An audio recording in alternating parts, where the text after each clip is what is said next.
Normally I begin this and say, I'm not going to give a speech, I'm going to have a conversation. But with 1,000 people, we're going to have some small conversations at your table. The key is that we really can't solve this problem of how we make college readiness a reality for all our students. And by college readiness, I really mean some sort of post-secondary schooling or training. It doesn't mean everyone has to go to a four-year college, but it means in the 21st century, high school is not the end of the line for anyone anymore. They have to have some sort of post-secondary schooling or training. How do we make that a reality is really a transformational, almost revolutionary act. And it's going to take everyone thinking about it, right? Not just receiving the wisdom of a few people. So we're going to still try to have this be some table conversations as we go along to really get us all thinking on this topic. So the first question we have to ask ourselves is, why do we need to have college readiness for everybody? Is that really necessary? Well, my argument is that our public education and higher education system faces a new mission. The reality is there's really no work to support a family if you're a high school dropout. You might barely be able to eke by on your own, but you certainly can't support a family. And there's really not much work to support a family if you don't have some sort of post-secondary schooling or training. And if our public education system isn't preparing our students to support their families, right, it all starts to fall apart, right? So that's why we sort of have this new mission for a new century. So this gives us a big challenge. It says that every student, regardless of out-of-school needs, prior levels of school success, and current motivations, needs to graduate from high school prepared to succeed in post-secondary schooling or training, right? That's a big lift if we think about it. So the first thing we need to do is understand how big is this challenge. So the first thing I want you to do is just get your blink reaction, and the data people are probably going to be pretty good at this. Right now, what's the magnitude of the challenge of Pennsylvania? How many students don't graduate with their class? The class of 2014, the class of 2015 is coming. How many in the class of 2015 won't get a diploma with their class? Just take a minute to think. How many think it's more than 10,000? Raise your hand. Do we hear 15? 15,000? Anybody go for 20? It's about 21,000 students will not get their diploma in the class of 2015, give or take. Now the good news about that is that would probably fit in the biggest college basketball arena in Pennsylvania, right? I don't know if that's Villanova or Penn State, Temple has the biggest stadium. We could probably get them all in there, which shows it's manageable. You could see all their faces in one big arena. Now the other challenge is over 5 years, that's 100,000 kids. They would fill up the biggest football stadium and then more. So you can see how it quickly adds up. On one hand, it's manageable. On the other hand, if we don't do something different, it's a big problem, right?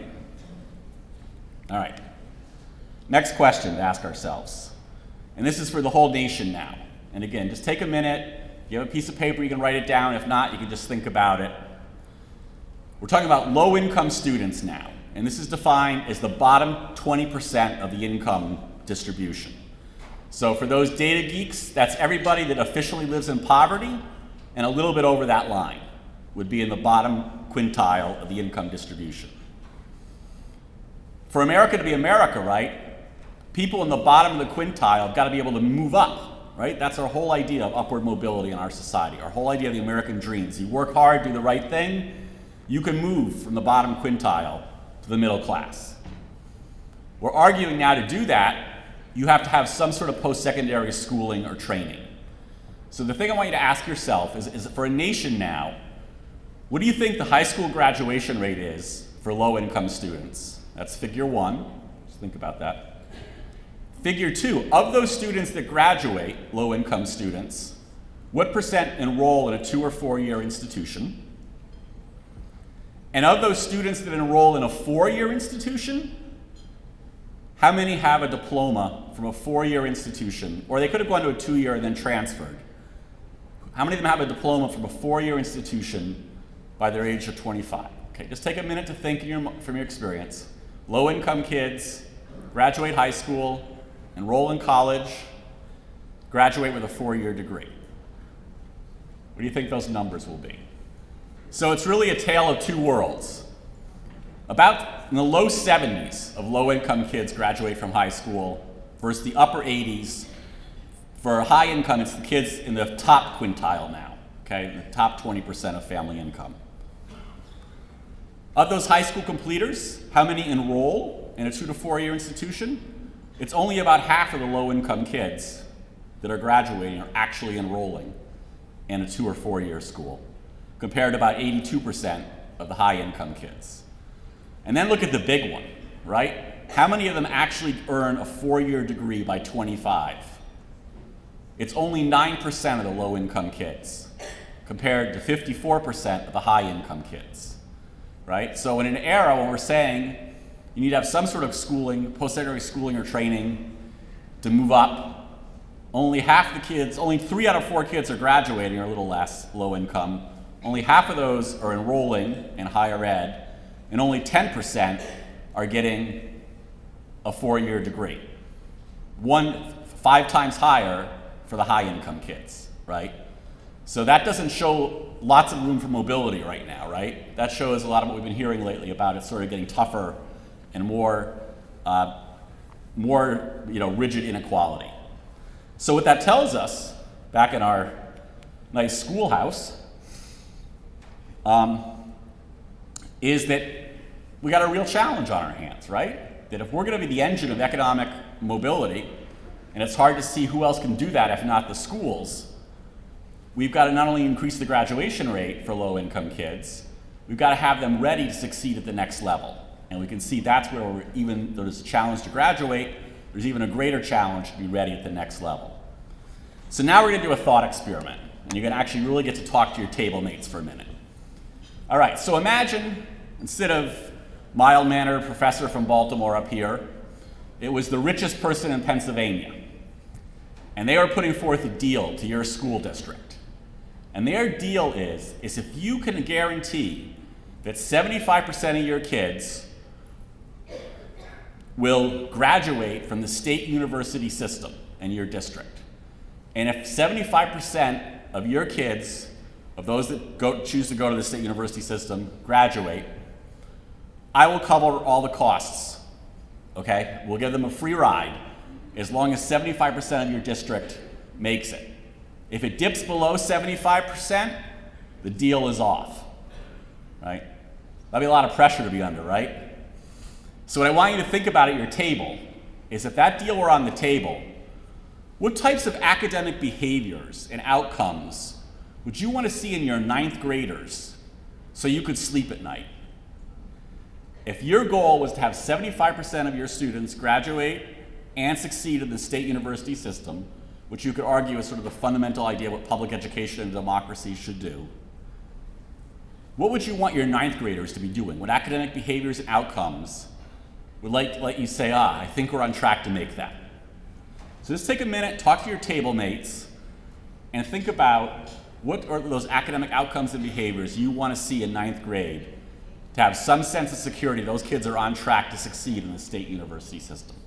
So if this were a slightly smaller setting, what I would now demonstrate is that everyone in this room already knows what I'm about to show the data shows. That collectively, you all have a pretty good sense when you pool your knowledge of the behaviors you would want to see and the outcomes to know that your kids are pretty much on track to succeed in the state university system. So we actually ran this data for a major state, not Pennsylvania, but a comparable state. And what we found was that students that had a 75% chance of succeeding in the state university system were essentially 5-tool students in 9th grade. For those of you that follow sports, a 5-tool athlete, right, is like the most consummate, everything you need to succeed athlete is a 5-tool athlete. Well, we actually need 5-tool students to have confidence that they're on track to succeed in the university. And what we found is that those students in ninth grade that had these outcomes had high attendance. They came every day. They didn't get in trouble. They didn't fail any courses. They had a B or better average. And that was really important. And that's sort of like a poll taking. That means across 4, 5, 6, 7, 8 teachers, they had a sense of what they had to do sort of independent work. A B is sort of an indicator of ability to do independent work, not just the minimum, not just exactly what the teacher tells you. And to get 4, 5, 6, 7, 8 adults saying, yeah, you could do some independent work, turns out to be a very powerful indicator. It's like polls, like one poll doesn't tell you much, but 6, 7, 8 polls are usually pretty accurate. And then they had a mid-level or better test scores. And what was interesting is, right, they didn't have to have overwhelming test scores. They, in fact, this will be, I don't know how this will be taken, but they didn't all actually have to be proficient. They had to be near proficient, but not quite proficient. And those kids then ultimately end up doing quite fine in the state university system if they had a B or better average, they came every day, they didn't fail anything, and they didn't get in trouble. Because the truth is, for the kids to succeed, they had to have all 5 of these. And as soon as any one fell away, their odds started to drop quite dramatically. And the other thing that turns out, when this is true, is only about a quarter of the ninth graders in this state had all those 5 outcomes in ninth grade. Right? I bet that doesn't surprise you, right? As I said, those are pretty strong outcomes to have across the board, run the table, and only a quarter of their kids had that.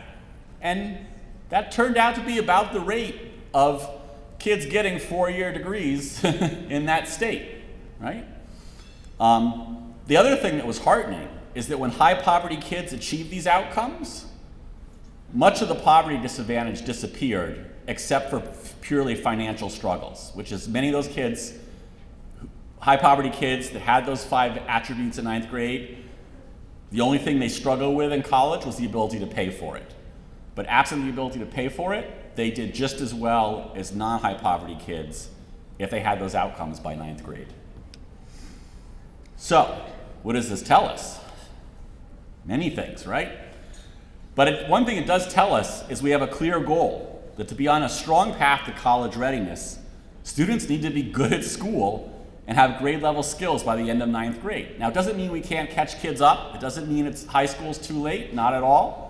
There's a lot of good stuff that happens. A lot of kids get put back on track after ninth grade, but we all know it's very hard work and our batting average is far from perfect at that point, right? So those efforts must continue and should continue, but we also are kidding ourselves a little bit if we think that kids can sort of not really be prepared in elementary and middle school and just turn it on in high school. It's hard to suddenly become a good student in ninth grade, right? If those tracks weren't laid, we're going to argue at least through the middle grades. It's also true that currently our system is not designed to achieve this, right? Only a quarter of the kids in a major state had these ninth grade attributes that gave us sort of 75% confidence they would succeed. And it also tells us the middle grades is a pivotal point. So let's look a little bit about the challenge in more details, and especially at the middle grades. So we sort of have academic gaps, persistence gaps, know-how gaps, and opportunity gaps. Let's take a look at them. So in the academic gaps, ACT, test folks, actually find that 8th grade ACTs are more predictive of college success than high school scores. Again, hammering home the importance of those middle grades. The Chicago Consortium of School Research has shown that as currently organized, and that's key, currently organized, middle grades don't alter the distribution of test scores very much. If you come in low in 6th grade, you might improve some, but you're going to still be at the low end of the distribution in 8th grade, right? You're not going to shoot to the top. But the good news is, under that as currently organized, is the Bush Institute, of all folks, did a big project called Middle Grades Matters, where they brought together and tried to see what the evidence base was for how to do the middle grades differently. And they found in the past decade a lot has been learned in reading, writing, mathematics, and reasoning. And just check out the website, Middle Grades Matters, wealth of information. But that's arguing that in many ways, new tools are coming, right? That just because it's currently true that the middle grades don't alter the test score distribution very much, doesn't mean we have to take that as a given. And in particular, what I often call the allied fields, neuroscience, cognitive science, behavioral science. The truth is we've been all been waiting 30 years for any of that to be useful. It all sounds exciting, a little exotic, a little different. And for 30 years, the research they were doing and its applicability to schools seemed pretty vast. Like interesting, but don't quite see how it's going to connect in my classroom. The truth is over the last decade, that's narrowed a lot, and they're starting to really produce insights that have direct implications to how we teach our kids.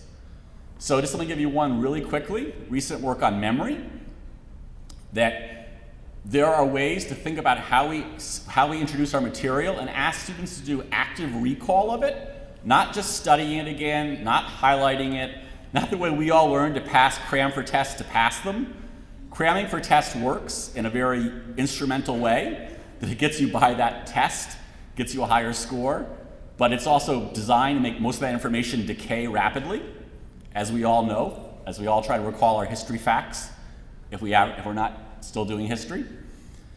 But there are ways to organize how we ask kids, both spacing out how we ask them to recall, but particularly by asking them to do active recall from memory, not from notes. So that's simple things like sometimes how we use quizzes in a slightly different way, in a slightly smaller but more continuous way. It's things about people are now doing things, they send text messages home to parents that say, ask your children about X, which was the topic they learned today. And then that A helps the parent-student dialogue, because instead of the kids saying, what did you do today? Nothing, right? There's little text like, my teacher says to ask you about whatever, Kit Carson and the trail out west. And that helps the parent-student, dynamics, but it's actually asking the kid to do active recall of that information, which actually helps build that knowledge base and cement it better.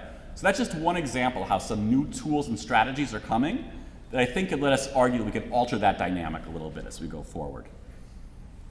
All right. Persistence gaps. Many people, our research, Chicago, others, have really shown that attendance and course grades are the strongest predictors of both dropping out of high school and college readiness, right? Test scores matter, but grades and attendance are actually the big drivers of student success, whether they drop out or not, whether they graduate or not. Because those are the best indicators. Are you good at school, right? You could have knowledge, you could be quote unquote smart, but it doesn't mean you're good at school. Like if you don't get your assignments done, if you don't show up, if you don't pay attention, like you are actually not gonna pass that course. If you don't pass that course enough times, you don't get promoted to the next grade. If you don't get promoted to the next grade in high school, your odds of graduating have plummeted. Same thing in college. If you don't pass the course, you don't get the credit. That's why so many kids go to community college and cycle through forever, right? It's because they're not passing the courses. So developing that ability to pass your courses and actually get that B or better and show up every day are as important as that test score. And this gets to one of the things that Pennsylvania's put a lot of effort into, this idea of early warning systems, right? This tells us that kids from early adolescence on are signaling early and often, am I on track or not? Do I believe schooling's for me? I'm invested in it, I come, I try, I get my work done. People will help me when I don't know how, and I learn, I have that self-advocacy. Or I've decided schooling is something to endure. I'm just trying to endure it till I can get out of it, right? And from those two perspectives, they are signaling every day from their behavior, their attendance, and their coursework. And those signals let us intervene much earlier. We're going to look at this in more detail in a minute. Okay. And what this research is showing us is that really just this idea of ABCs, right, ironically, attendance, behavior, course performance, that they both tell us, the negative indicators tell us the kid's on path to dropping out, the positives tell us they're on the path to college readiness. The power of that is it lets us have a very unified system, right? We don't have our dropout prevention strategy, our college readiness strategy, our pass the test strategy, or that strategy, right? It lets us say we can have a unified strategy. So for attendance, if you miss a month or more, you're in deep trouble. That's never good and should be like, let's intervene and figure it out and get the kids here. If you miss 5 or fewer days, you're golden. So that tells us if a kid is missing 10 days, we still want to push them up, right? It's not okay just to miss 10 days. Yeah, you're not going to likely drop out right away, but you're not quite there to like being on, high success. Multiple suspensions, but also sustained mild misbehavior. Getting sent to the office a lot, all the principals know this, right, is as good an indicator as being suspended that like you are on the schooling is not for me path, right? Or the school thinks schooling is not for you path. Works both ways. The kids that really succeed have self-management, regulation, and advocacy skills. They're also high on hope, and we're gonna actually end on that note. Kids with F and Ds are in trouble. That's not just a passing thing, that's like they'll do better next time, it's a real signal. That B or better average is golden. It means you're on track to college success. All right. Don't just take my word for it, take the ACT's word for it. The college, gatekeeper folks, right? Did their own studies, and they found that academic behaviors, motivation, social engagement, and self-regulation explain a third of kids that are on track to college success. Test scores explain about a third, and grades explain about a third. And it's only about 9% left for demographics and other, right? So even the people that make their living selling tests know that it's one leg of a 3-legged stool, and you really need all 3 of those legs, the grades and the behaviors. Okay. Finally, there's know-how and opportunity gaps, right? This is the other thing, is that we get our kids almost to the finish line, they're in 12th grade, and they stumble, right? There are about 50 ways to fall off track from when you have your credits to graduate to when you show up at a post-secondary institution and have a place to live on campus, if you're gonna live on campus, right? You're not real to the state university system until you have your deposit down and you're there. Schools basically, you're done. You're a victory as soon as you have your credits. Victory, on to the next one. So some kids have their credits early in their senior year. Between November and the next September, no one owns that space, right? No one is really making sure, especially that first generation kids are making that navigation from having the credits to graduate to actually showing up at a post-secondary institution, their deposit down, their schedule picked, their place to live. And so again, we can see that low-income kids are applying at lower rates, they're applying to less challenging colleges than they could. There's lots of ways to help here, some that are quite simple. All right. All right, so now we're going to take a minute to look at, is your school or district on track to make good on the promise of college readiness for all? So we have the big picture. What about your school district? Are you ready? Let's see. So again, I just want you to take a minute, the principals in the room, the data people in the room, take a minute to reflect on these questions, and then just tell your table how confident you are that if I walked up to your table, you could give me the number. Not the idea, but the number. So the number would be what percent, and you can make it 9th graders if you're a high school, you can make it 1st graders if you're an elementary school. So make it work for you. What percent of your entering students in your 1st grade of your school have below-level grading skills when they walk in the building? That's one thing. What percent of those students have a prior history of chronic absenteeism when they walk in your door? And how many of the students in your last grade, 8th grade if you're a middle school, 12th grade if you're high school, 4th, 5th, 6th grade if you're in elementary school, how many of your 8th graders, to the extent this would make sense for elementary schools, have a GPA of 2.0 or below? So take a minute to think and reflect and talk, because we should be able to know that. We have to figure out, if we don't know our challenge, we don't know we have the right plan and intervention in place to keep everybody on track. So do we have the data and systems to analyze and use that data to keep students on track? Do we have data systems that can track academic skills, attendance, behavior, course performance? Do they provide an easy integrated view? Are they user-friendly? And do we have procedures in place to analyze and act upon it? And here's where I kind of make a commercial for the educator dashboard by the Pennsylvania Department of Education. There's a booth outside, a session later, but they put a lot of time and effort into building that tool that will let you answer those questions at a click of a button. So that is a good thing to check into, because if we don't know what our challenge is easily, we don't know if we're building the right system and interventions. I'm going to just take a little look at some more primitive versions. They have a more advanced version just to give us a taste, and I know it's a little bit challenging to see this in a big room, but I just wanted to give a taste of how the power of these systems. These are 3 students from the 8th grade teacher's role, actually from Pennsylvania, real data. This teacher has 5 classes. This is just the first class and the first 3 kids on roll in 8th grade. Sort of shows the challenge an individual teacher will face if we don't build systems of support to collectively work on this issue. Her first student is proficient in math and grade level at reading. Probably declared a victory. Probably told the high school, you got a good kid heading your way. But look, last year this kid missed 9 days.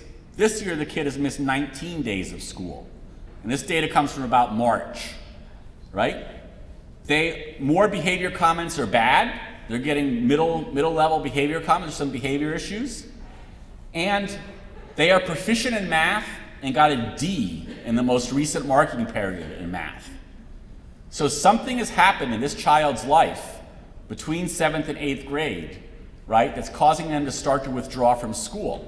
Their skills are still strong. They've been successful at school to date, so they ace their tests, but something is happening. And this is the kid that if we don't figure out what it is, will likely go to 9th grade and get in trouble right away, right? Because they're in a downward spiral and it's probably not going to arrest itself. The next student is below basic, below grade level, gets in trouble, has D's and F's, and here we don't know which way does this go. Are they acting out because they're frustrated because they can't understand the material? Or do they understand the material fine, they're just not trying on the test, and there's some other issues going on that if we don't get the bottom of, we won't solve. And the thing here is, if we guess wrong by just guessing, we could make it worse. So let's suppose this student actually has decent skills, but just bubbles in the test in a pattern, and is basically just withdrawing from school. If we tell them, Sam, you really think we need a tutor for you, Sam will interpret that as saying, you think I'm stupid. I am not stupid. I have other issues that I'm not telling you about. And now I don't like you because you called me stupid. And I'm going to act out even more, right?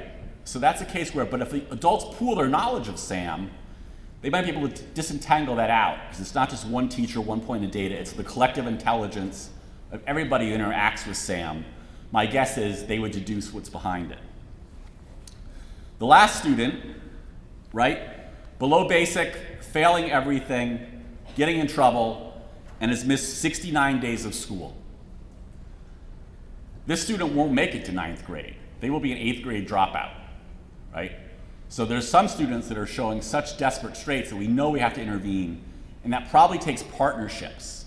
It's probably not within the school's power to save that kid, but they've got to somehow signal to somebody who can. Okay.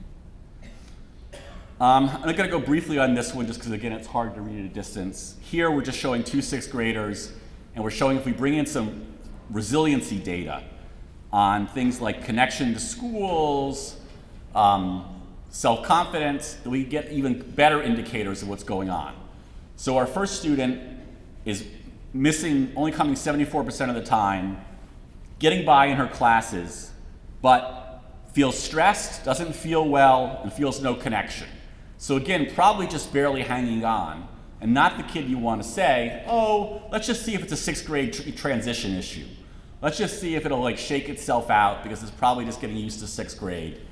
Again, that's indicating this kid is probably heading downward spiral, but they're still hanging on, so there's time to intervene. The next one is a male, they've already been suspended once, right? It takes a lot to get suspended the first month of 6th grade, doesn't it? Right? That's gotta be something a little bit on the outrageous side for that to happen. And they're failing science. Doing okay in their other classes, come every day, but look, they feel well, they're motivated, they're not stressed, they have confidence. This is probably a happy-go-lucky kid that probably mouthed off to the science teacher, right? And now you can almost see the wheels of the school turning against it. Are you kidding me? You're just starting here, we have our eyes on you. You're a troublemaker, right? When the only thing they're low on is seeing the value of education, not connecting that what's happening in 6th grade matters. Again, because maybe just a happy-go-lucky kid, that's probably a very easy redirect to get them to say, you know what you do now really matters for your future, and a lot of strengths to build upon that might get lost if you just looked at, oh my God, you were here for a month, we already had to suspend you, right? So that's just the wealth of data, again, gives us a much richer view of what's going on. Do you have good prevention and intervention strategies, the scale and intensity required? A good exercise to do, and for those that come to our next session, we'll be going in more detail, just create a grid. Attendance, behavior, course performance, test scores, whatever you want. Whole school, targeted, intensive, basic RTI thing many of you will be familiar with. From your school improvement plan and various things, you'll be able to fill most of that grid out. You'll feel pretty good. Then ask 3 more questions. How many kids in our school need that intervention at that level? Versus how many are we actually serving with our intervention at that level? And do we have any evidence that the intervention actually works? Once you ask those questions, most people find a lot of those things in that sheet disappearing. And that shows them the work they have to do, right? To really figure out, does our need meet our capacity? And are we building our knowledge base over time to know that what we really do at that level and for that group and that challenge actually works for our kids? All right. And so basically then you have to make this all multidimensional. That's all we're trying to say there. All right, our last thing, bringing it home. So this is like the basic core strategy, right? Pool adult intelligence.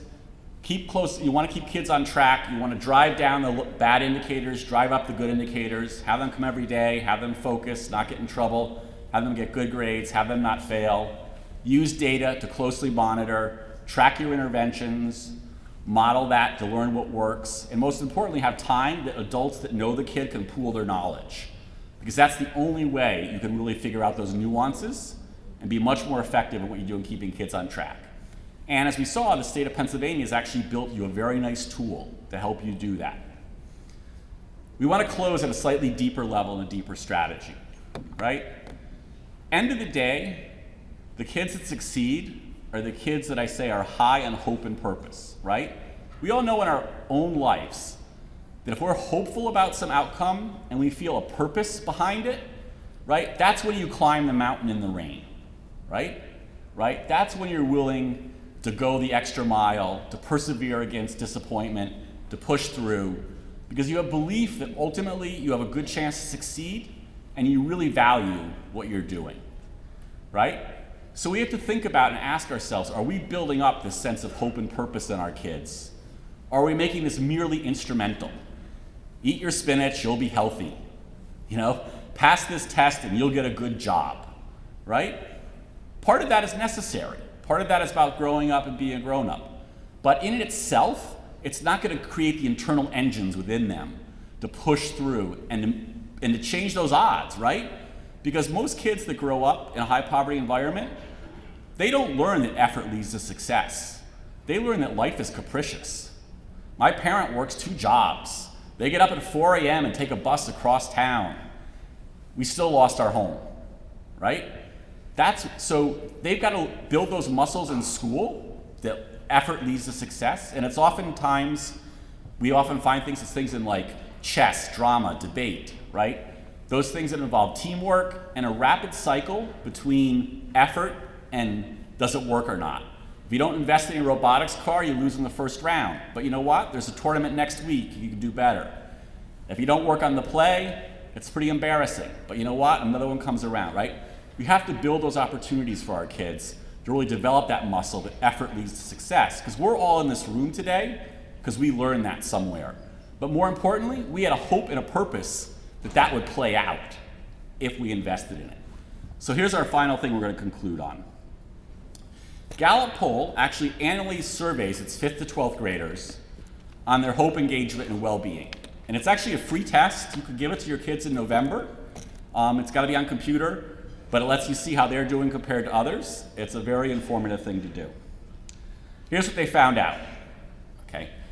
First, they define hope in a very special way. This is not, I hope I have pizza on Friday, or I hope I get ice cream, or I hope my teacher likes me. This is not what they're talking about. They're saying hope involves taking positive thoughts about the future, putting lots of resources and hard work behind them, and gauging your progress until it happens, okay? That's a high definition of hope, right? That's like serious business. So it's not surprising then, at that level, positive thoughts about the future, lots of resources and hard work, checking you're making progress, redirecting if you're not, that drives kids that are high on hope, we saw that before, come every day, get lots of credits, have high GPAs. What they found, though, is that hope varies by place more than by grade. Those that feel the most hopelessness are the lowest income male students in cities with high inequality and low social mobility, right? The very students we need to try to move to break that inequality logjam are those that, not surprisingly, feel the most hopeless. Because again, in their lived reality, they don't see people moving against that spectrum. So we've got to create opportunities in our schools for them to experience that. Students are generally confident in their future, but they lack the tools and strategies to move forward. So across all kids, they found, right? They found that 46% were not confident that they could find many ways to get good grades. Right? They all wanted to do better. They all knew, like, oh, I got to try harder. I got to do this. But if you actually ask them, like, what is your strategy? They're like, I don't know. Right? If half the kids are saying, like, I don't know, and we're saying how important grades are to a future, that's an issue, right? We have to build that muscle. All right, engagement. This is our, do you like being in school? It's essentially this question. Here they found that engagement varies by grade more than by place. Remember, hope was by place. Engagement turns out to be by grade. It's very high at elementary school and then declines through the middle grades and early high school years. And they find it's directly linked to students' perceptions about the value placed on good schoolwork. So 74%, 3 out of 4 fifth graders said, in the last 7 days, I have received recognition or praise for doing good schoolwork, right? Not that you're smart, not that you behave well, but that you did good work, good schoolwork. 3 out of 4 fifth graders across the nation report that experience. However, this drops to only a third of 9th graders, right? So they go from 3 out of 4 saying we experienced in the last week recognition for good schoolwork to only a third of 9th graders. So is one reason why 9th graders suddenly don't turn their homework in, don't finish their assignments, is they know that no one notices and no one cares, right? And that's a signal that there's not value placed on it. There's also a sharp decline between 5th and 8th grade in my teachers make me feel that schoolwork is important. And there's also a significant decline in how frequently teachers make them feel excited about their future, right? So we got all our elementary kids fired up. They got hope, they got purpose. And then they hit the middle grades in high school, and it's like the wasteland, right? It's like, nope, school is something you do to endure, right? When we're just seeing, again, that's the key pivot point to keep kids on track to college readiness, right? And to break that inequality gap. So they've got to make that pivot. No, schooling is for me. It's worth the effort. I have hope and purpose, and if I put my nose to it, I have the opportunity to succeed, and I will succeed. Finally, one more thing on engagement. So students who strongly agree that their school is committed to building their strengths and they have a teacher who makes them excited about their future are almost 30, not 3, not 10, 30 times as likely to be engaged learners as their peers who strongly disagree. So if you strongly disagree that the school is not committed to building my strengths and that my teachers don't make me excited about the future, again, it means you don't feel that hope and purpose, so it's perhaps not surprising that you disengage from school. All right, well-being. Again, looking at 5th grade, 8th grade, 9th grade. Were you treated with respect all day yesterday? 75% of 5th graders, 65% of 8th graders, about 65% again of 12th graders. So again, we see a little bit of that dip. Did you learn something interesting yesterday? 82% of 5th graders, 73% of 8th graders, 71% of 12th graders. And here's the final one. Did you have enough energy to get things done yesterday? 85% of 5th, 75% of 8th, and look at our 12th graders. They're done. Only 60% said I had the energy to get through the day, right? They are done with school. We know this, but see our prior concern, that it's in the 12th grade, there's 50 ways to fall off track, from having your credits you need to graduate, to showing up, enrolled with a place to live and a schedule in a post-secondary institution. It's not helped by the thing that basically the kids themselves are done by that point. All right. So, our design brief as we bring this home. As I said, this genius is in this room, and it's really putting our heads together to think and share and pool our thoughts on this. Pool our knowledge and insights to create pathways to propel all students from the middle grades to college and career readiness. That's the new frontier, that's the new horizon, that's what should give us hope and purpose and make our work exciting. When you have a new challenge, it's sometimes nice to put an image to it. So my image is this, is an elephant on a beach ball. And in my image is that adolescents are strong, resilient, and fragile, right? That's who we're dealing with. And poverty magnifies all of those. Makes you stronger, makes you more resilient, it makes you more fragile. In the image I have, what we're trying to do is we have this magnificent multicolored elephant on a beach ball, which is very precarious, but also shows great strength. And my image, what we need to do, right, is, well, what if we built like a platform halfway up that ball, so if you stumble off it, it's easier to get back on, right? Because in this image, you fall, it's pretty hard to get back up, right? So let's build that platform so you can just step down and step back on.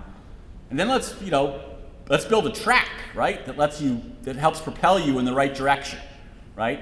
And that's my vision, what we're trying to do, is to build those supports so when students stumble, as they will, all students will, but particularly those in poverty, they don't fall that far. We can get them back up and get going quickly because we're using our early warning indicators to make sure that they're on track and we can intervene quickly. And we saw those signals, right? You're sort of doing okay, but we can see the warning signs over here. So let's move now before those warning signs become the reality.